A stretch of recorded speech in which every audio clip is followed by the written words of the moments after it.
Welcome back to the Black Table on the Black Star Network. This is our weekly hour, devoted to exploring ideas and subjects of special importance to people of African descent and others fighting to build a better society. So today we're going to take up not only the subject of the United States Supreme Court and U.S. society more generally, but we're going to take that subject up through the prism of someone who needs no introduction to many in the domestic U.S. audience, and that is Clarence Thomas, the Enigma of Clarence Thomas, in fact. And what is Clarence Thomas about? Who is he? Where did he come from? And how are his opinions increasingly shaping the direction not only of the United States Supreme Court, but perhaps even of the larger polity? And to help us with that, in fact, to lead us in that conversation today, is Professor Corey Robin. Professor Robin has written a remarkable book entitled The Enigma of Clarence Thomas. And I encourage everyone to get this book, to digest this book, and as you're reading it, to refer back to conversations that Professor Robin has had widely, including the one we're going to have today. He's a distinguished professor of political science at Brooklyn College and the City University of New York Graduate Center. He's the author of a number of works, including several books, probably more widely known, his book, Fear, The History of a Political Idea, and his book, The Reactionary Mind, Conservatism, from Edmund Burke to Sarah Palin. He's won a number of awards. He's studied, taught, and published across the range of political theorists, from Hobbes and Montesquieu to Arendt and Hayek and so many others, Tocqueville. And in this book, he adds Du Bois, Frederick Douglass, Martin Robeson Delaney, and so many others, including contemporary scholars like Cedric Johnson, the Fields Sisters, and so many others. He's won a number of awards from the American Political Science Association. He's been a fellow, among others. He's been a fellow at the Russell Sage Foundation, the American Council of Learned Societies, and the Princeton Center for Human Values. Without further ado, I'm sure he probably would have said keep all that short, but it's important to know who we're in conversation with today. Joining us at the Black Table today is Professor Corey Robin. Welcome, Prof. Thank you very much. Really happy to be here. Yeah, the pleasure is ours. Pleasure is ours, brother. We really have been anticipating this conversation for quite some time. This is a book, to our understanding, as you write in the epilogue of the book, that you hadn't set out to write, huh? Could you? But before we get to how you came to this book, let's talk a little bit about your overarching project. You're a political theorist by training and teaching, huh? Tell us a little bit about your interests and how you frame this human project in terms of politics. What are some of the ways that you kind of line out political theory? Well, I'm on the left, but I've always been interested in the right and the forces of reaction, counter-revolution, and conservatism, the broad front of reaction. And that goes back to my first book, which you mentioned in the introduction. But when I finished my second book on the reactionary mind, I really thought I was done with the right, and I wasn't going to be interested in it anymore. And, the world had other things in mind, for me. And so I came to this project a little bit unwillingly. Somebody had asked me to write an article for an anthology on Clarence Thomas. I mean, the anthology was on African-American political thought more generally, but they wanted a chapter on Thomas, and nobody wanted to do it. So I sort of got stuck with it. And like I said, I wasn't into it because I wasn't really interested in the right anymore. But once I started reading about this guy, about whom I think I had most of the usual stereotypes that people have about Clarence Thomas, it really broke things open for me. And I felt like there was a much bigger story here that had to be told. And that's how I came to the book. Wow. I mean, I tell you, man, and I say this, and I bought the book shortly after it came out.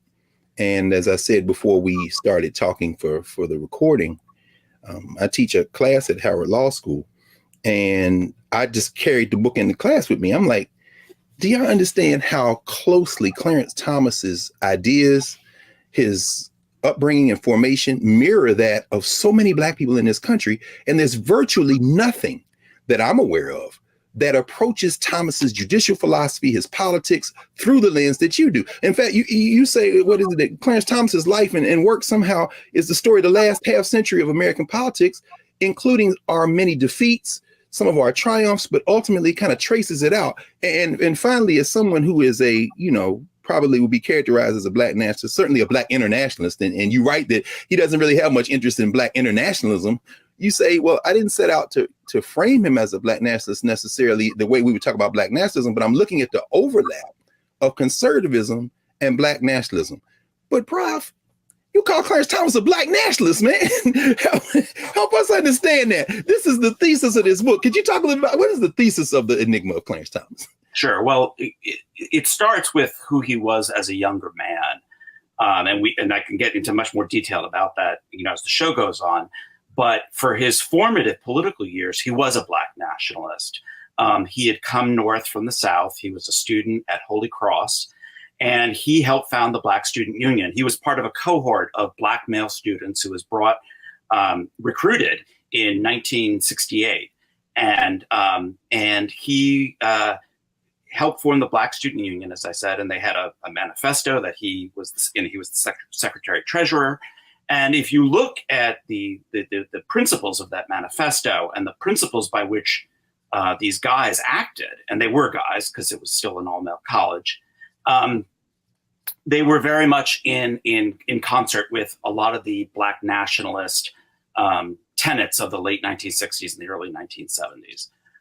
Very hostile to certain kind of integrationist ideas, very much in favor of black separatism, very much uplift the race kind of philosophy, and they saw themselves as, and Thomas in particular saw himself as a race man, as very much believing that the fate of black people depended upon black men.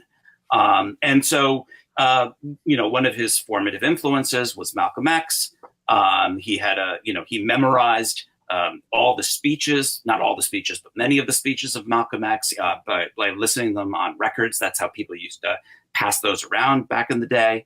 Was just very much steeped in that philosophy, also quite confrontational. He led the big student walkout in his junior year against General Electric because of their recruiting practices.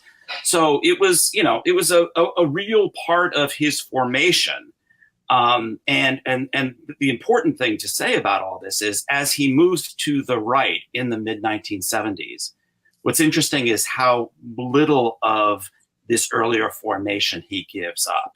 People have noticed along the way that he was once a black nationalist as a student, but the assumption was, well, he moved to the right and then junked it all. And what I found, that's what makes this a story, is how little of that he gave up. And so that's the real thesis of the story is this marriage, as you say, between kind of black conservatism and black nationalism. And thank you, Prof. And particularly for our younger folks and our students out there, including law students, law professors, and others, you are building your analysis with a methodology that had you engage the entire arc of his judicial opinions, huh? I mean, what'd you say, by 2018, he's over 700. You and your assistants, y'all actually went through all of his stuff? Yeah, and I should say these opinions are long. They are not short. He's known for writing sometimes 100, 200-page long opinions. And what's fascinating about him is how steep they are in Black history. Not all of them, obviously, but quite many of the significant ones. And steeped in Du Bois and steeped in Frederick Douglass, steeped in the historiography of Black history, the story of Reconstruction. He cites extensively from Herbert Aptheker, who was a white historian, but a member of the Communist Party, the pioneering historian of slave rebellions. So it is not just, little things he dabbles on here and there. It really drives a lot of the jurisprudence, and it's all there on paper for people to read. That is remarkable. I mean, as we said, you divided it out into a kind of 3-movement story, race being the first 3 chapters, and then you pick up chapters 4 through 6 in capitalism, and then end up the last 3 chapters in constitutionalism. But it's fascinating to the point you're raising and that you wrote about in chapter 5, for him to go so deeply into civil forfeiture and actually stand against it. One of the few things he does stand against in terms of the power of the state, but to cite extensively Eric Foner and Reconstruction, or even more so than Ruth Bader Ginsburg, who ends up on the other side of it. I mean, I think people don't, as you say, this is really going to be a revelation for folk who think that he changed. He didn't change that much. I mean, and when you cite, for example, some of his influences, including Louis Farrakhan, the fact that he was a big fan of, and is a big fan of Spike Lee movies. I mean, I think some people are going to be shocked by this problem. I certainly was, when I found this all out, and it's really, really, really interesting. I mean, you talked about the civil forfeiture stuff, but also, with the takings clause, which is a provision of the Fifth Amendment about the taking of property, and what's fascinating there, he has a big case coming out of New Haven, and he talks about urban renewal is Black renewal, which was, a kind of, urban renewal is Black removal, right. Which was, a big slogan and motif. That's right. In the Black community. James Baldwin made it very famous in an interview he gave with Kenneth Clark. And, this is just kind of part of his language and the idiom in which he speaks. So again, it's very deep with him. And the real question, that I think for readers and listeners and citizens to grapple with is, there have been conservative Black nationalists before. That's hardly a discovery of this book. And, scholars know about this. I think in popular imagination, it gets short shrift, but, that's not an unknown thing. We have not had a conservative Black nationalist Supreme Court justice before. That's right. And that's the story that I think we really have to come to terms with, because I think it alters our understanding of the Constitution. It alters our understanding of African-American history and its relationship with white supremacy and these white supremacist institutions. I call the book The Enigma of Clarence Thomas, because that is the big enigma, is how did somebody like this end up, and the cover shows this, in this very white institution. That's right. That's right. Well, Prof, we're going to pause here for a moment. And when we come back, we're going to continue this conversation with Professor Corey Robin, author of The Enigma of Clarence Thomas. Back in a moment here on the Black Star Network.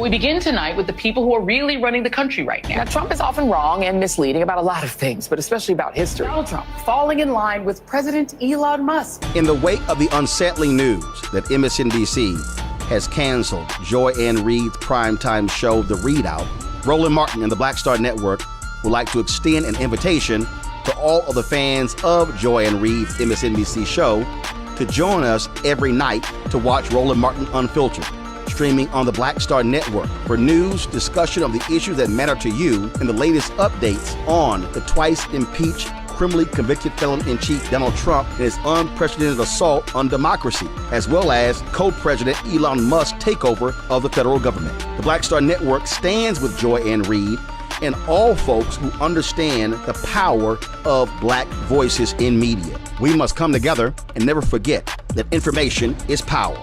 Be sure to watch Roland Martin Unfiltered weeknights, 6 p.m. Eastern at youtube.com/Roland S. Martin, or download the Black Star Network app.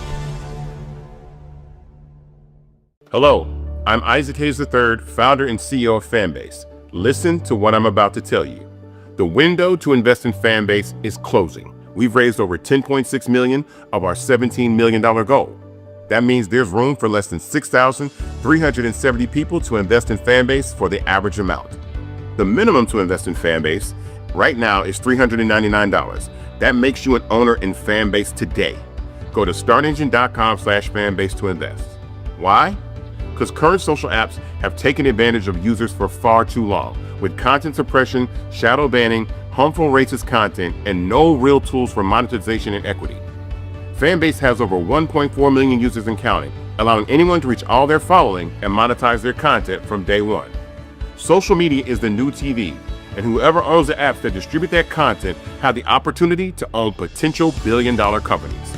While big platforms with uncertain futures are failing to serve their users, Fanbase is stepping up to fill the gap. Don't wait until it's too late. Invest now, invest for yourself and your future. Go to startengine.com/fanbase and own the next generation of social media.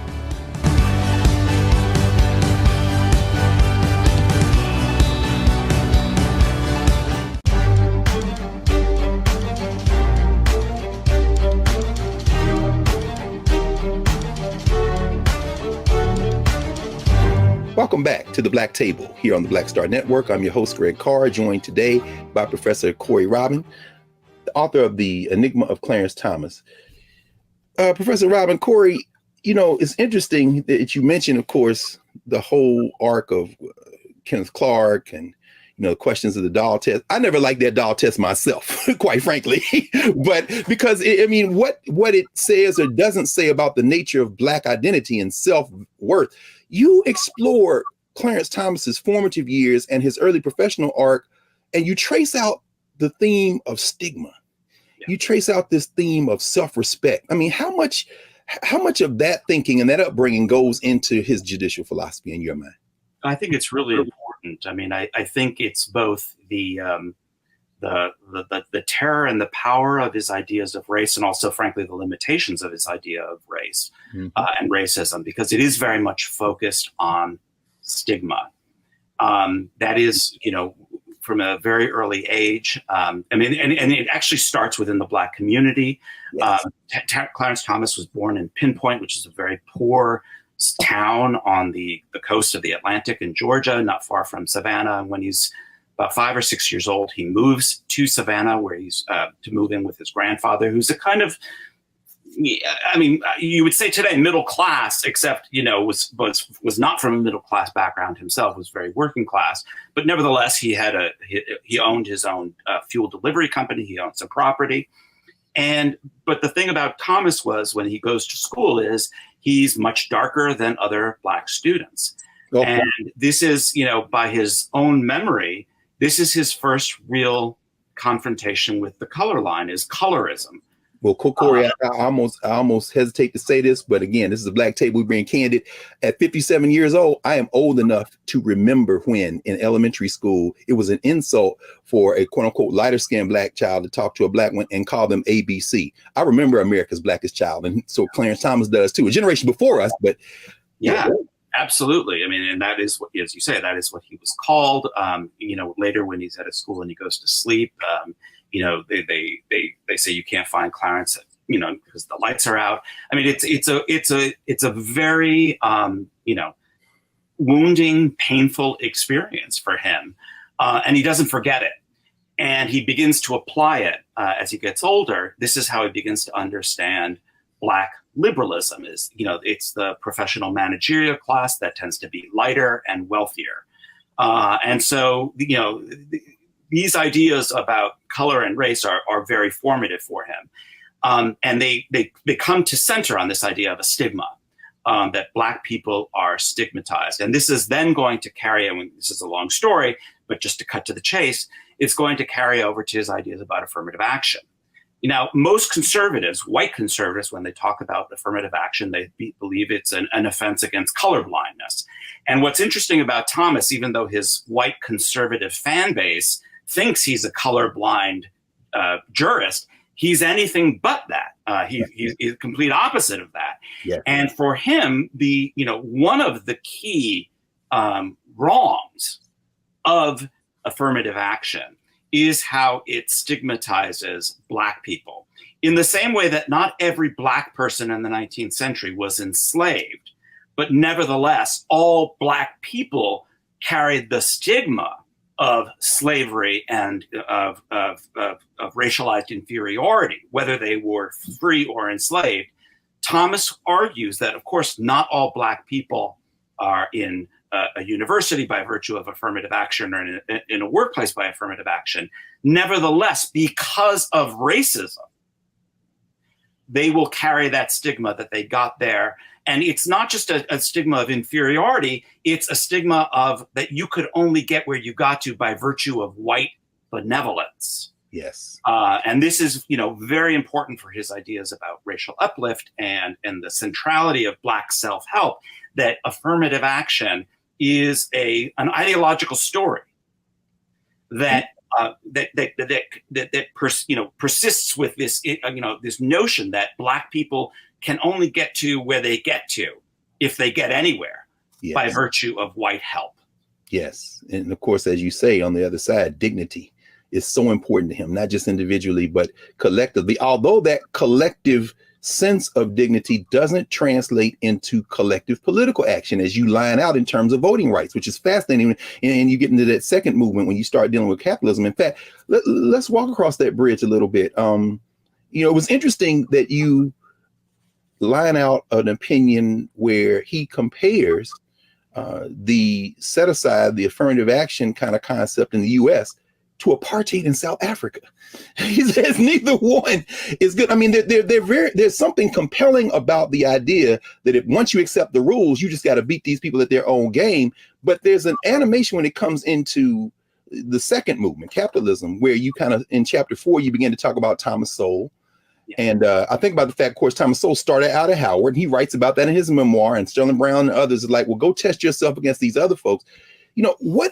What does Clarence Thomas, what would you think Clarence Thomas would have to say to Black folk who say, well, we need these programs? I mean, Clarence Thomas, does he think that perhaps this enfeebles the Black population to kind of rely on these kind of programs? Yeah, very much so. I mean, I'm skipping to the third part of the book, but just Please. Again, quickly, Thomas believes that the whole apparatus of modern welfare state liberalism, whether it be, the welfare state itself, voting rights, and other, the sort of the cultural revolution of the 1960s, the sexual revolution, that all of these things have crippled the Black community, and in particular, Black men.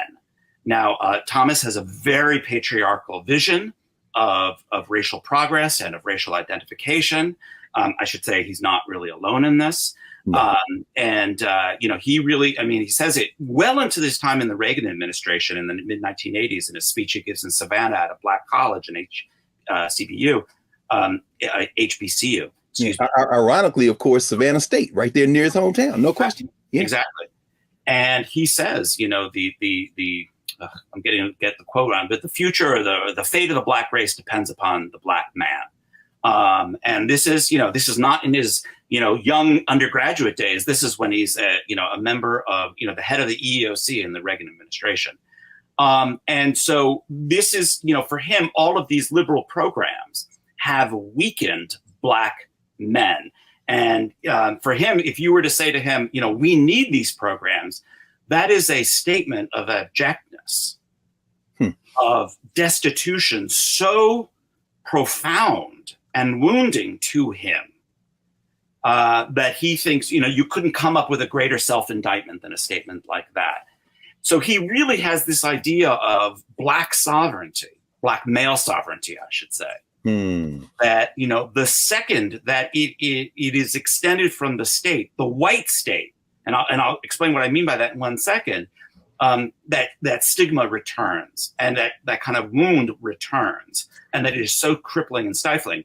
Now, the reason I say the white state is if Black people help each other, particularly if Black men help their communities the way his grandfather in his memory did, that's a completely different story. So he's not a rugged individualist. And again, he's misread on this by many, many of his fans and his critics. He is not an individualist. He believes very centrally in the importance of communal support. And I put it in quotations because it's really the Black patriarch dispensing his patronage to the Black community. That is his vision.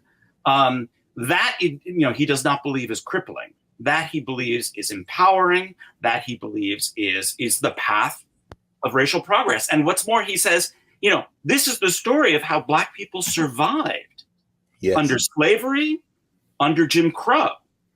And it's interesting because I think a lot of the Black academic left, uses that word of survival, persistence, the sort of the Black melancholic left. This is the language of Clarence Thomas as well. Indeed. This is not, an empowered freedom movement, that's, in that sense. It is about the persistence of a subjugated, despised minority in the face of, of everything saying you couldn't survive. Yeah, it's interesting, Corey, because while that is the language of a lot of the Black left and the Black academic left and kind of professional managerial class, for Clarence Thomas, that perhaps would be viewed, as you kind of described, as a top-down philosophy. He's coming from the bottom up, so to speak. And so, I mean, there is a class analysis that you get into, particularly when you start dealing with criminal justice and you start talking about issues of incarceration. You know, in your mind, does Thomas perhaps see himself as a representative of the lower classes, the working classes, the poor? Because he does have a sort of contempt, ironically, since he came out of a couple of those institutions, Right. for this kind of professional managerial class. Could you walk us through some of that? Because he's at the center of power. But I mean, when I was writing the book, Cedric Johnson, who was a real influence on the book's, conception, and his book was sort of transformative for me, but he read the manuscript and he really pushed on that class dimension. And it's complicated with Thomas.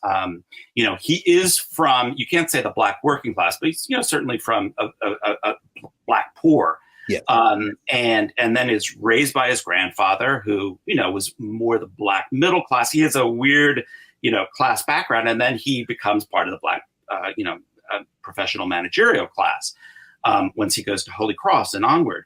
And on the one hand, he has real contempt for that Black professional managerial class.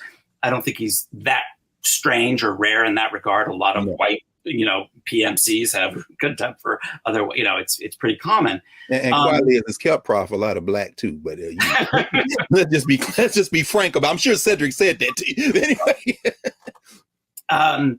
And so, there's that kind of contempt, and he claims to be speaking on behalf of the authentic Black community that is working class, that is poor, and so on. And yet, as you pointed out in the book,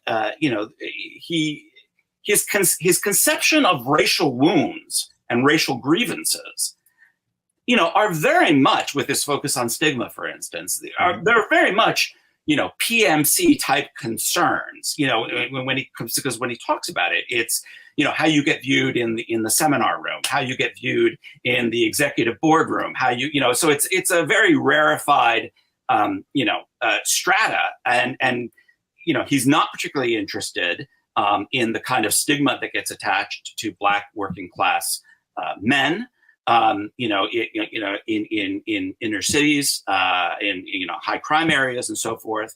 And to the extent that he does talk about that, his answer is, and he's very frank about this, actually. I mean, that's the other thing. He doesn't hide any of this. No. He's very upfront.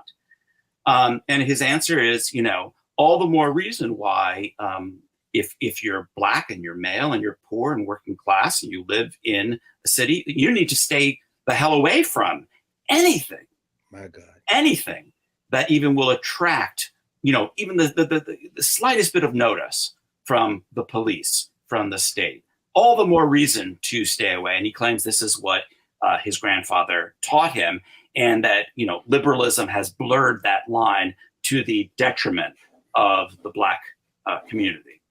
We appreciate you, Prof. I'm sure there are a lot of our viewers right now who had very similar talks in their families. So this is not unfamiliar at all. And it's been really a revelation so far. We're going to take a pause for a moment, Prof. And when we come back, we're going to continue this conversation here at the Black Table with Professor Corey Robin, author of The Enigma of Clarence Thomas, political theorist, student of political theory. And we'll be back in a moment.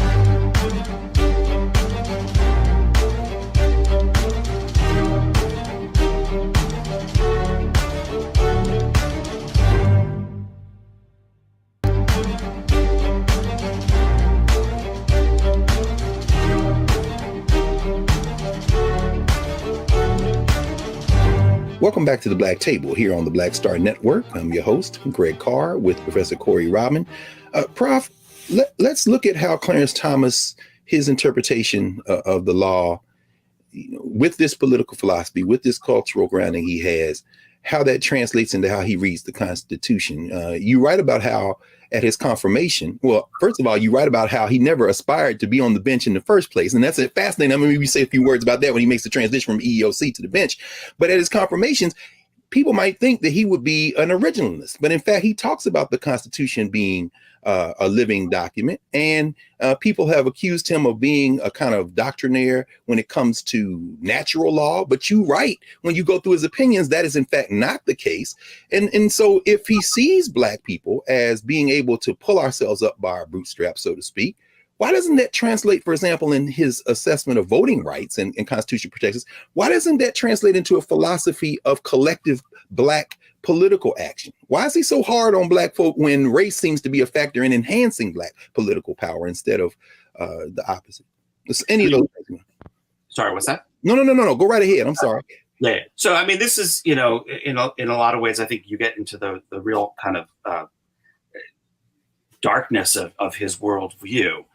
And it's a very conservative one in this regard, which is that the more adversity, the harder things are, the more heroic the efforts that will be launched in response to that. It's a very masculinist view. Yes.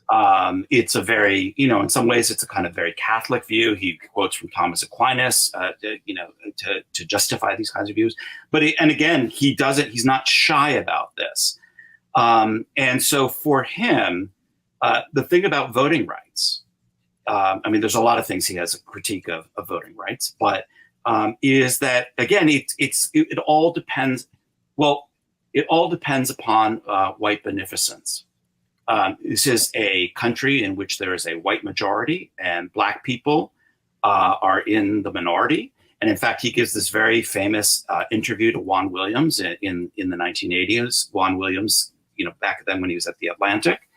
And he says, let's assume that you could parcel out political power to every group by percentages, group rights kind of a point of view.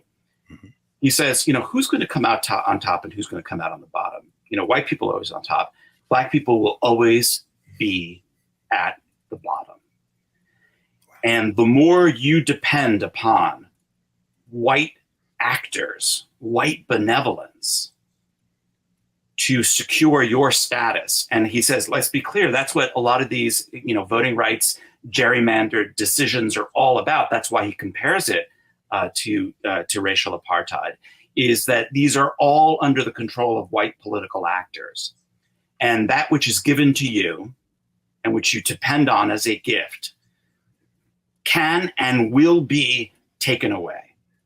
Corey, that sounds remarkably close to, not the same as, but it certainly overlaps with somebody who you say Clarence Thomas actually gives favorable reviews to, and that's Derek Bell. Yeah. Yeah, in 1987-88, he reviews one of Bell's books in the Wall Street Journal, and it's a remarkably sympathetic view. It's also very, similar to what Marcus Garvey said about the vote. Absolutely. It's that the state, the political, because it is necessarily, by definition, especially in a democracy, it is the sphere of the white majority. Black people will always, come out on the bottom and can't depend upon it, and therefore should turn to a different sphere altogether. They should give up on politics, not just voting, but protest politics, social movements, community organizing, the whole panoply of Black politics. They should give up on. And so again, people read these opinions about, on voting rights. He has not been shy about this.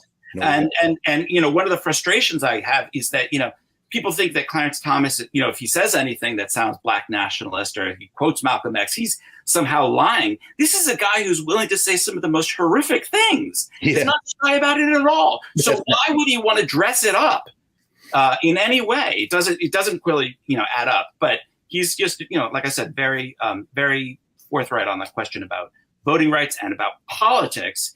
And I call this white state black market, this part of the book. And that is why he really turns to the market and has, I think, a completely absurd idea about capitalism and its separations. But again, not unprecedented. I was really influenced in some of the revisionist historiography on Black power movements in the late 60s and early 1970s. a lot of them are experimenting with black capitalism. Oh, it's no question about it. So he's not that far off from that whole milieu. And of course, the Nixon administration very cynically uses. That's right. They take out ads. Black power. Capitalism is black power. That's right. So it's a very murky time in the late 60s, early 70s. Really after 1968, which was the high point of black success and black political protest. When people are engaging in these experiments, and just Thomas, he's like any ideologue. He just takes that idea and he runs with it all the way right to the end. Well, let's talk about that some, Corey. So if the market then is the answer, if capitalism is the answer, at least a step in that direction of an answer of black power and black self-empowerment, then why does he come out where he does on questions like, for example, disparate impact cases? And why does he not, even in terms of the relationship between speech and money, is he so laissez-faire when it comes to these kind of corporate interests, when folks on the other side would say they're putting their thumb on the scale, Clarence, the state has to intervene? Could you walk us through some of that? If the market is the answer, how does he come down on some of these issues the way he does? Yeah, this is where I think the more, libertarian or, conservative part of him, he really, kicks in. Let's take a step back first. Yeah. I think, first of all, I think he thinks of the economy not as the way he thinks of the state. It's not a completely cohesive, unitary thing. It has niches in it, and it has spaces. So you look at something like black hairdressers. He looks at all these niches that African Americans over the years have filled and have accumulated some kind of wealth and capital. And he said, and again, this is a very autobiographical story for him. This is the story of his grandfather. Black people weren't getting oil, fuel. And so his grandfather started off by just delivering wood and filled a niche. And he really thinks that is the way that capitalism works. And it's also very Booker T. Washington, very Isaiah Montgomery, very Marcus Garvey, as you say. Even as ironically, Washington is kind of surreptitiously funding challenges to Jim Crow laws in the South. His public face, this is very consistent, as you say. And it still resonates in a lot of corners of the black community today. Absolutely. And this is the circles in which he's traveling in the 1970s and the early 1980s. Other black conservatives are really, making these kinds of arguments. And they've been sort of forgotten by there was a time in which those arguments got a lot of attention in the mainstream media and the white media. And it's all been kind of overshadowed over the years by a lot of other developments. But, these were really, front and center. I remember in high school, black conservatives, it was really a kind of, the Reagan administration had a lot invested in, making sure people saw themselves connected with this. And ironically, in black nationalist communities at that same time, whether it be Floyd McKissick and those guys in North Carolina with Soul City, we talked with Adolph Reed a few weeks ago about that, whether it be the black nationalists, whether it be Ocean Hill, Brownsville, and Brooklyn in the East, the African-centered education movement. It wasn't just the black conservatives who politically were seen as being aligned with Reagan and Meese and the big meeting they had in 1980, where it was a Claremont somewhere. No, It was also the Pan-Africanists and the black nationalists. So it gets real messy. This is why your book is so important. James Foreman's book, James Foreman Jr., Locking Up Our Own, really goes into this as well on criminal justice issues. And, he says it's not just that African Americans in Washington, D.C., are really pushing for some tough on crime stuff. Many of the most vocal, voices on behalf of that are, as you say, kind of black nationalist, Pan-Africanist voices. So this is a whole milieu that sees, the function of the state. And Thomas, I should say on that particular issue is even more out there than a lot of other black conservatives. They're supporting things like enterprise zones. Remember that was the big thing in the 80s. Absolutely. And he says, the first thing you got to deal with is crime. You cannot have a black entrepreneurial class. You can't, have a black market, as it were. Unless you've got crime under control. And if you look at some of his crime decisions, what's fascinating about them on the court, who are the victims of those decisions? It's oftentimes Black participants in the market, women, grandmothers who can't go to the corner store because there are gangs on the street, home sales that are not happening in the Black community because crime rates are high. He's got a very clear sense of the connection between, harsh criminal justice, the penal state, and the Black market. That the penal state creates Black market actors. And, again, people say, well, how could he be a Black nationalist and, support a harsh penal state? Again, as we've just been discussing, that's not unprecedented, number one, but he has an analysis of this. That's right. This is how you create particularly Black male market actors, people who are going to be entrepreneurs, who are going to, create wealth in their communities, but they can't do it without that punishing hand, that harsh, punitive hand. And in a way, if you were to say to him, but that state is racist, I think in his, bleakest, most honest moments, what he would say is, the more racist, the better. Wow. That almost sounds like Lenin, man. I mean, in other words, you got to heighten the contradictions until this. I said, he's an ideologue. He takes an idea and carries it all the way through. And so, again, if you get nothing from this book, this is not somebody who you can dismiss as a hypocrite or, as just kind of stupid or contradictory. That's right. Just sit with that contradiction for a second. Don't just say that's a sign of a small mind. Ask yourself in good left radical fashion, what does the contradiction reveal? How is it that one can make sense, a unity of that? And once you do that, you'll see that's what he was saying all along. My goodness. I'll tell you what, we're going to pause here one final time, Corey, and when we come back, we're going to hit right there, man. I mean, Clarence Thomas's austere worldview, which perhaps many more of us than what we care to admit might share. We're going to start with that when we come back in a moment here at the Black Table on the Black Star Network. Back in a moment.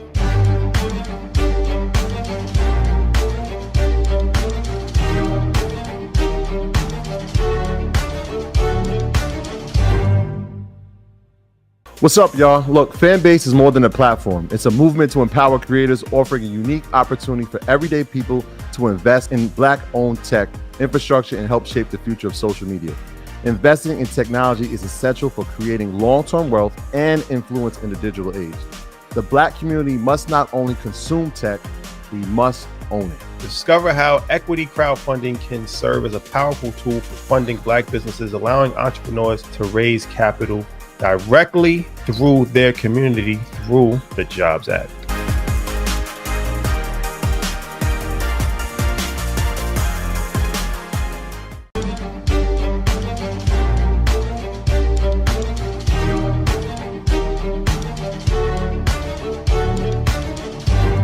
Welcome back to the Black Table here on the Black Star Network. Greg Carr, your host, joined today by Corey Robin, author of The Enigma of Clarence Thomas. Prof, you walked us right up to the gate, man. Your epilogue, Clarence Thomas's America. And I only have about 10 more minutes, so I want us to, get to that. But I can't resist asking you about in that last third, in your third movement, when you talk about the white Constitution and the Black Constitution, Clarence Thomas's worldview is one that, in so many ways, many of us find some common kind of consensus building. Race, he talked the permanence of race, the fact that we've got to fight our way through this. Walk us through those last couple of chapters, 8 and 9, if you can, just in the Black Constitution and the white Constitution. We start talking about the role of the state, the role of the federal government vis-a-vis the state government and state actors. I mean, we don't have time, obviously, for you to go through everything, but could you give us a broad overview of how Clarence Thomas looks at the function of the state and trying to address some of these issues and what it can and can't do? Sure. The first thing to say, as you said, is Clarence Thomas has two constitutions in mind. One is the Black Constitution. This is the Constitution that's created out of the Civil War, the struggle over emancipation, essentially, with the Reconstruction Amendments. And he's very clear that that Constitution revolutionized the relationship between the national and the state governments and empowered the national government, he thinks, mostly for the worse. And then there is the white Constitution, the founders' Constitution, the framers' Constitution. And people oftentimes say, how could somebody who's a black nationalist believe in that original Constitution? Well, remember what his originating philosophy is. Black people survived an American version of a totalitarianism, and that's what he calls it. It's this American totalitarianism.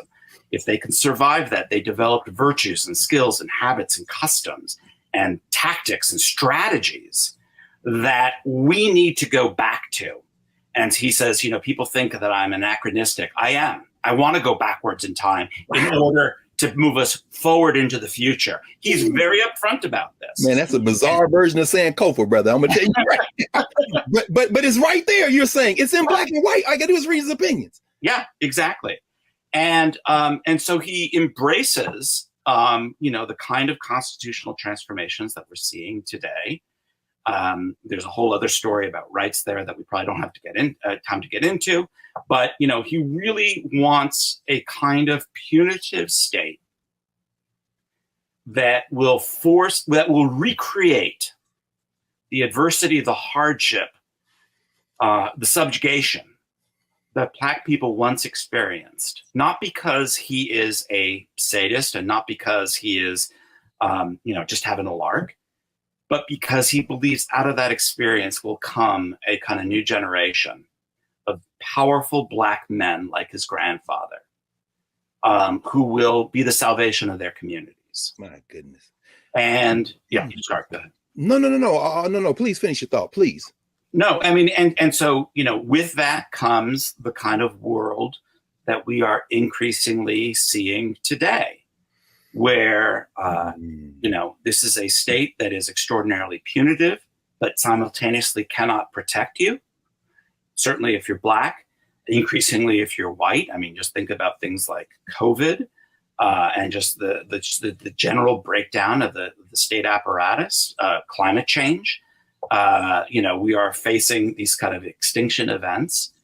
And in this world, and I say it's a mix of Mad Max and Do the Right Thing, which, as you said, Spike Lee is a favorite of his. Yes. What do you have? You have strong men with guns. Well, in fact, it's interesting that one of the cases you cite when he talks about Second Amendment guarantees and protections is about an elderly black woman. Yeah.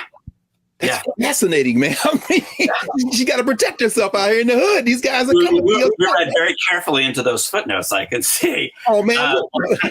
Any work that you've done deserves that kind of close reading, man. That's why I'm telling everybody, you need to go get this book. But go ahead, please. Yeah, but, it was a case out of San Francisco, actually. It was an elderly black woman who had a gun. And he talks about this, about the centrality of black arms in the black tradition.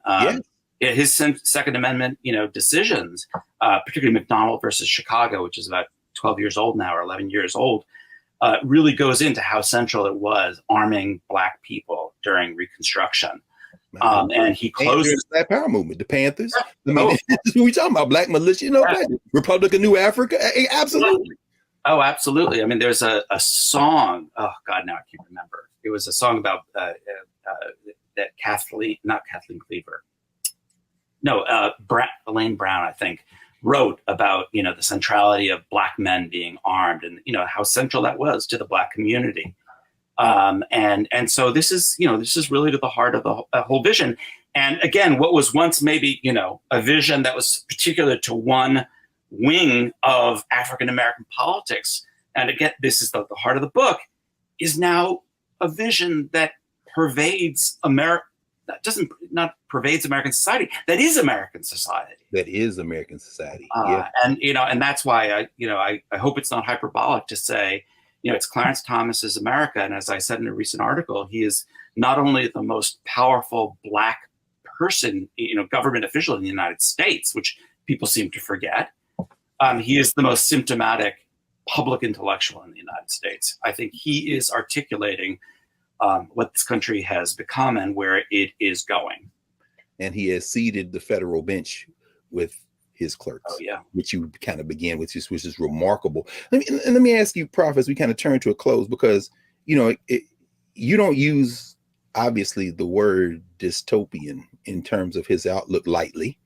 And as you've kind of lined out, and I love how you write this, for Clarence Thomas, repair, or righting the ship is a non-starter. So in your mind, given the trajectory of where we're headed right now, because Clarence Thomas clearly the intellectual leader of the court, do we just begin again? I mean, what are the prospects for you, having done this close reading against the context of your whole arc of intellectual work and teaching? What are the possibilities in a country where this kind of ideology is ascendant? Yeah, I think the first thing we have to remember is we have to start is that Clarence Thomas didn't come from nowhere.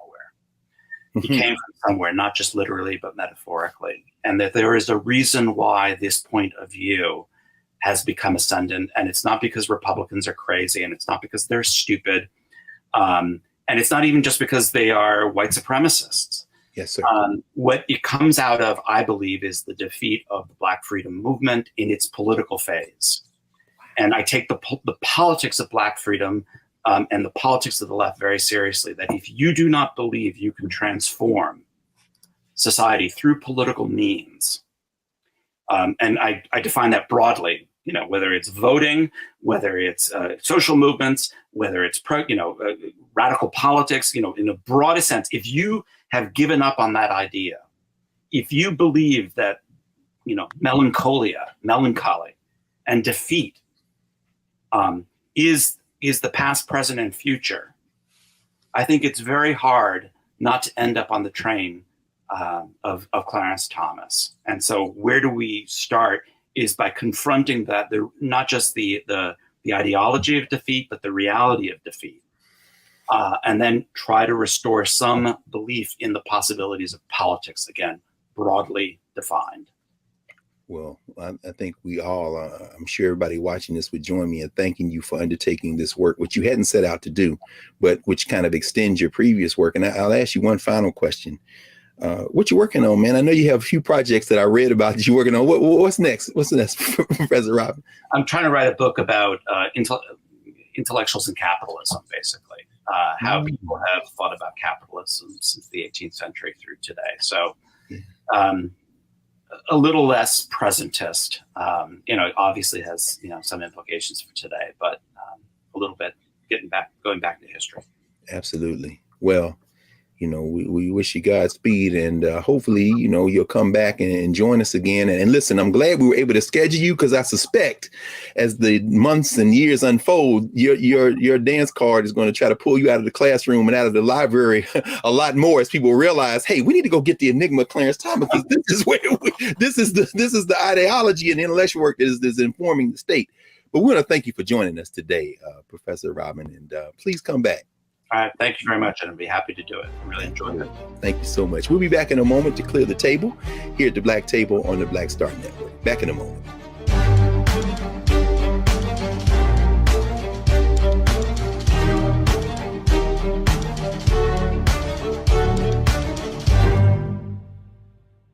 Folks, Black Star Network is here. I'm real revolutionary right now. Support this man, Black Media. He makes sure that our stories are told. Thank you for being the voice of Black America, Roland. Stay black. I love y'all. All momentum we have now, we have to keep this going. The video looks phenomenal. See, this difference between Black Star Network and Black-owned media and something like CNN. You can't be Black-owned media and be scared. It's time to be smart. Bring your eyeballs home. You dig?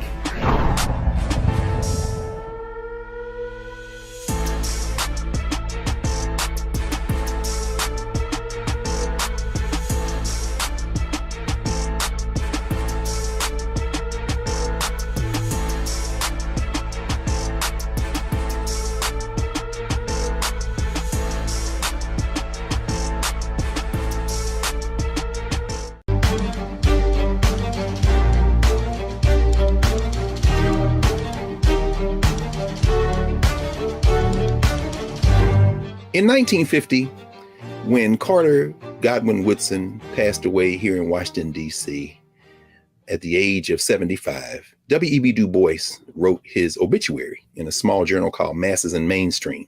You heard Professor Robin mention Herbert Aptheker, who you would think would be the last person that Clarence Thomas would cite, the Marxist historian, but that was a journal that that Herbert F. Decker actually published in as well. And this is what W.B. Du Bois said about Carter G. Woodson. He said, the life of Carter G. Woodson shows what race prejudice can do to a human soul and what it is powerless to prevent. The whole time we were listening to Professor Corey Robin, that quote from Du Bois echoed through my mind, because the life of Clarence Thomas in some ways shows us what race prejudice can do to a human soul and mind and what it is powerless to prevent. And so as we clear the table today, I'm reminded of the song by Jeffrey Osborne, the LTD, Where Did We Go Wrong? If we got to start again, then perhaps, as Jeffrey Osborne reminds us, it doesn't matter who is right or wrong. Doesn't matter who's to blame. We both have to swallow our pride and make this love strong. If you take love out and put country in, maybe we got a shot. Or maybe Clarence Thomas may be on to something. Either way, we got a front row seat to see what happens next. Join us next week here at the Black Table and support the Black Star Network. We'll see you next week.